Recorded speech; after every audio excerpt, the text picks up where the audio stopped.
क्योंकि आप उसके पहले बहालियां निकाल दे। कहा वर्षा जब कृषि सुखाने, अगर नौकरी सारी खत्म हो जाए और इसके बाद अगर हम प्रारंभ करेंगे अध्यक्ष महोदय, फिर क्या फायदा होगा?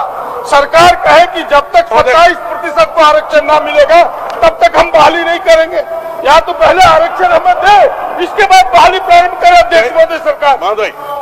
इसलिए नौकरी देने के पहले, आपकी घोषणा के पहले सरकार कि भाई हमने नौकरी की निकाली, उसके पहले सरकार को चाहिए कि पिछड़ों को 27% आरक्षण दे ताकि उनको हक मिल सके, उनके बच्चे भी सरकारी सेवाओं में अपना दखल अंदाजी दे सके।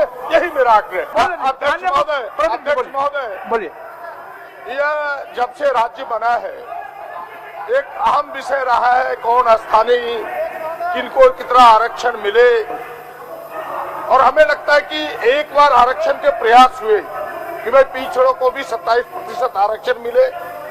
उस समय सुप्रीम कोर्ट में ये क्लियर नहीं था, ये 2005 में ही क्लियर हो गया।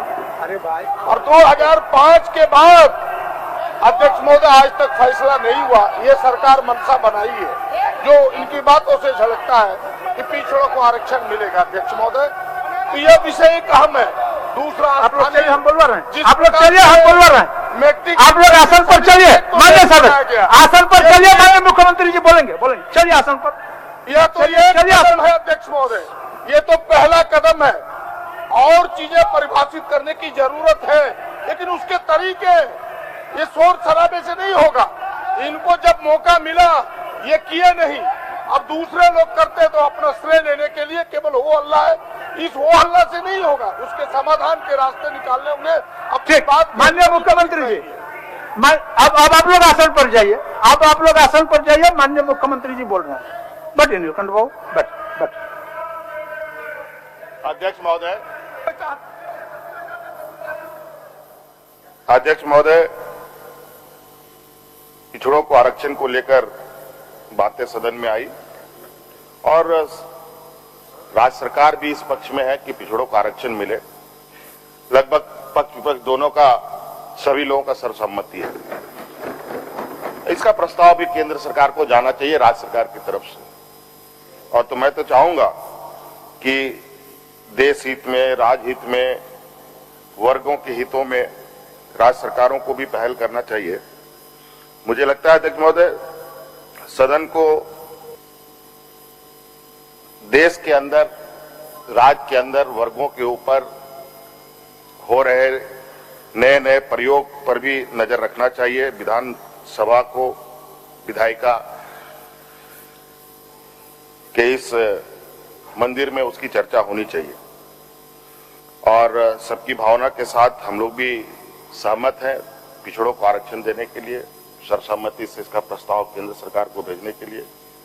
साथ साथ में अध्यक्ष महोदय यह भी होना चाहिए, जिस तरीके से विगत लगभग साल भर होने जा रहे हैं, सड़क पर किसान भटक रहा है और कृषि कानून के विरोध में भी एक प्रस्ताव पारित होना चाहिए अध्यक्ष महोदय, और केंद्र सरकार को भेजना चाहिए अध्यक्ष। और अध्यक्ष महोदय, जहां तक रोजगार नियोजन नीति की बात है अध्यक्ष महोदय, ये पहला कदम है अध्यक्ष महोदय। आगे आगे देखिए, नियोजन नीति भी आएगा, स्थानीय नीति भी आएगा, 32 होगा तो 36 होगा, ये भी आपके सामने आएगा। और आपको बोलने का मौका नहीं दिया जाएगा। आपको जो वक्त भी दिया गया था, आपने वो वक्त खो दिया है।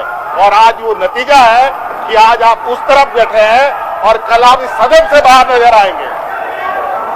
संजीव सरदार जी, माननीय सदस्य संजीव सरदार जी, माननीय सदस्य संजीव सरदार जी, संजीव सरदार जी। अध्यक्ष महोदय, 2-4 लेने दीजिए। अध्यक्ष महोदय, हमें 1-2-4 लेने। अध्यक्ष महोदय, लेने दीजिए मैडम। अध्यक्ष महोदय, थोड़ा आराम करिए, आराम करिए। अध्यक्ष बहुत मेहनत महोदय, किया आप लोग। आप अध्यक्ष महोदय मुखातिब हो तब तो प्रश्न रखें। एकदम मुखातिब है। हाँ, एकदम मुखातिब है। अध्यक्ष महोदय, यह महत्वपूर्ण प्रश्न है। आपके तरफ से मुंह भटकाने का प्रयास हो रहा है, लेकिन हम मुखातिब है। बिल्कुल। चलिए, आपको धन्यवाद अध्यक्ष महोदय की आपने जल्दी मुखातिब करने का प्रयास किया। मैं केवल कह रहा हूं कि यह जो प्रश्न है राज्य के दबे कुचले पिछड़े दलितों के लिए यह प्रश्न है अध्यक्ष महोदय। मैं दो भाग में मेरे प्रश्न है, मैं सरकार के ध्यान में लाना चाहता हूं कि पहला भाग ये है कि भाई कुछ जातियां अब भी जो सूचीबद्ध नहीं है कि भाई पिछड़े में है कि किस सूची में है, ऐसे लोगों का सर्वे करा करके सरकार पहले सूचीबद्ध करे। माननीय सदस्य प्रदीप जी के बाद चंद्रशेखर प्रसाद सिंह जी का सवाल है, जरा सा उस पर भी रहम करिए, बैठिए आसन पर जाइए, बोलिए। तो पहला भाग ये है अध्यक्ष महोदय, और दूसरा भाग जिस पर अभी चर्चा थोड़ी प्रारंभ हुई थी कुछ देर पहले कि 27% आरक्षण राज्य सरकार दे, ये हमारी मांग है अध्यक्ष महोदय। और दोनों पर केवल 2 मिनट में मैं प्रकाश डाल करके उत्तर मांगना चाहूंगा कि पहला तो ये जो इनका उत्तर है अध्यक्ष महोदय, अगर आप गौर करें, इनका कहना है कि लोग अभ्यावेदन देते हैं पिछड़े आयोग में, उसके अनुसार हम जांच करा करके और फिर उसको सूचीबद्ध करने का प्रयास करते हैं, उसका नोटिफिकेशन करते हैं। मैं कह रहा हूं कि पिछड़ा आयोग ही बीमार है अध्यक्ष महोदय, मात्र एक सदस्य है वहां, अध्यक्ष महीनों से बीमार चल रहे हैं, बिल्कुल उठने लायक नहीं है, आज बाहर उनको ले जाया जा रहा है। न वहां कर्मचारी है, जो उनके सचिव है अध्यक्ष महोदय, वो 4 जगह के चार्ज में है। मेरा एक ही आग्रह होगा कि जो जातियां छूटी हुई है उनके लिए सरकार एडवर्टाइजमेंट निकाले अखबारों में, सार्वजनिक जगहों पर, ताकि लोग आवेदन दे सके और सर्वे करा करके उनको पहले सूचीबद्ध कीजिए। पहला तो ये मेरी मांग है। दूसरा कि भाई सरकार चाहेगी अध्यक्ष महोदय, क्योंकि पिछले 15 वर्षों से पिछड़ों को आरक्षण मिला नहीं, आपकी बहालियां हो गई, फिर आप बहाली करने जा रहे हैं और ये राज्य सरकार कर सकती है अध्यक्ष महोदय। और 2005 में इसमें रोक लगा सुप्रीम कोर्ट से, वो उस केस का भी निष्पादन हो चुका है, अब कोई रोक नहीं है। आपने देखा होगा कि भारत सरकार ने ही 50% की सीमा पार कर दी, 7% तक आरक्षण दे दिया। और कई जिले, दुर्भाग्य क्या है हमारा अध्यक्ष महोदय, कई ऐसे जिले हैं, दुमका, लोहरदगा, चाईबासा, इन कई जिले हैं, मैं केवल 2-3 गुमला, इन जिलों का नाम गिनाता हूं अध्यक्ष महोदय, जहां जिला की नौकरी में पिछड़ों को, कई जिले हैं जहां जिला की नौकरी में पिछड़ों को आरक्षण शून्य अध्यक्ष महोदय। इसलिए नौकरी देने के पहले, आपकी घोषणा के पहले सरकार कि भाई हमने नौकरी की निकाली, उसके पहले सरकार को चाहिए कि पिछड़ों को 27% आरक्षण दे, ताकि उनको हक मिल सके, उनके बच्चे भी सरकारी सेवाओं में अपना दखल अंदाजी दे सके, यही मेरा आग्रह है। माननीय मंत्री जी। माननीय सदस्य का 2 पार्ट जो प्रश्न किया है, 2 भाग में आधारित है। एक तो है कि उन्होंने सरकार सर्वे कराकर उन्हें सूचीबद्ध कराई, पहला, और दूसरा है 27% आरक्षण देने के लिए। जवाब में स्पष्ट कर दिया गया और मैं माननीय सदस्य को कहना चाहते हैं कि पहले से भी एक नियम बना हुआ है, जो बात अभी माननीय सदस्य जी उठा रहे थे, एक्सक्लूडिंग और इंक्लूडिंग।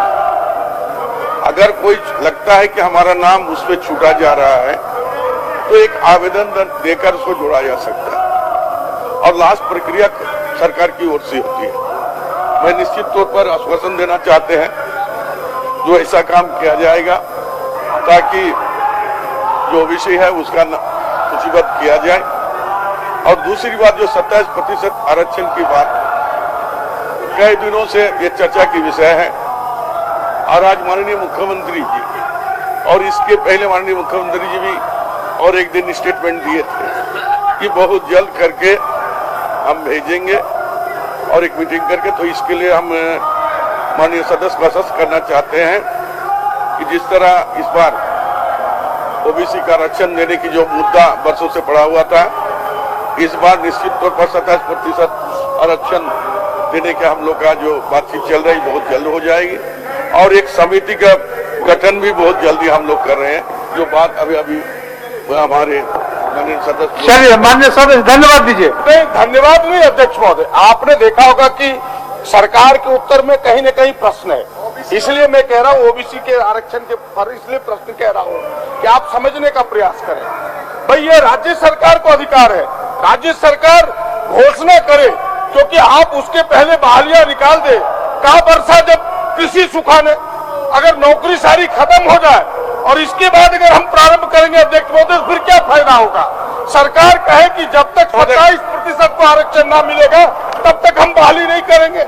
या तो पहले आरक्षण हमें दे, इसके बाद बहाली प्रारंभ करे अध्यक्ष महोदय सरकार। महोदय, सारे चीजों का हम लोग देख रहे हैं।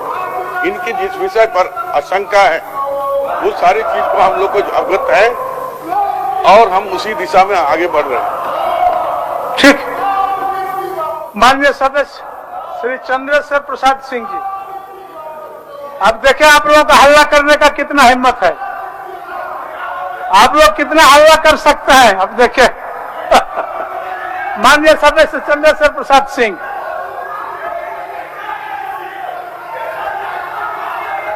आज क्या हम मान बैठे जो माननीय कई सदस्यों के हस्ताक्षर है, एक दो लोगों के नहीं अध्यक्ष महोदय, आप हम मान के चले कि इस महीने के अंतिम तक यह 27% की आरक्षण की घोषणा हो जाएगी? चलिए वो आपको समय पर पता चल जाएगा, लेकिन मोटा मोटी आश्वासन आपको मिल गया, आपका बातें मान ली गई। ठीक। माननीय चंद्रेश्वर प्रसाद सिंह। प्रदीप जी हो गया, हो। प्रदीप जी मान जाइए, प्रदीप जी मान जाइए, हो गया, बोल दिए तो। इसी उत्तर में आपका सारे प्रश्न सीमित हो गया, बोल दिए तो।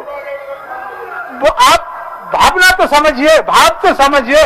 नहीं होगा। माननीय प्रदीप जी, माननीय सीपी बाबू को हम बुला लिया है, सीपी बाबू को बुला लिया, जरा बोलने दीजिए। सीपी बाबू,